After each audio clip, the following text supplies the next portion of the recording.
আমাদের চেয়ে বেশি পারদর্শী আমাদের এই যে বিরোধী দলের ভাইয়েরা। গ্রামীণ যে কোনো উন্নয়নে প্রেসিডেন্ট জিয়া নিজেকে যেভাবে নিয়োজিত রেখেছিলেন, তার অসমাপ্ত কাজটা সমাপ্ত করার জন্য তারেক রহমান 31 দফা প্রণয়ন করেছেন। যে 31 দফার মধ্যে সাধারণ মানুষের কথা, দেশের মানুষের কথা, এই জন্যই তিনি বলেছেন সবার আগে বাংলাদেশ।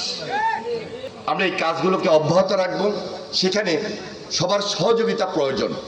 আমরা পার্লামেন্টেও বলেছি, যখন পার্লামেন্ট চালাই এট এ টাইম পার্লামেন্টেও আমরা আছি, পার্লামেন্টের বাহিরে যে ফিল্ডে কাজ করা সেখানেও আমরা থাকবো, সক্রিয় থাকবো। আরেকদিকে তো বুঝেন সোশ্যাল মিডিয়ার যুগ, এই যে মিডিয়াতে এই যে কাজগুলো করছি, পার্লামেন্টে বলছি, এগুলো তুলে ধরতে হবে। তবে আমাদের চেয়ে বেশি পারদর্শী আমাদের এই যে বিরোধী দলের ভাইয়েরা। প্রকারান্তে মাঝে মাঝে একটু খোসা দিয়েও কিন্তু কথা বলেন। যাই হোক, এখানেও উপলব্ধির ব্যাপার আছে, সতর্কতার ব্যাপার আছে, সজাগ হওয়ার ব্যাপার আছে।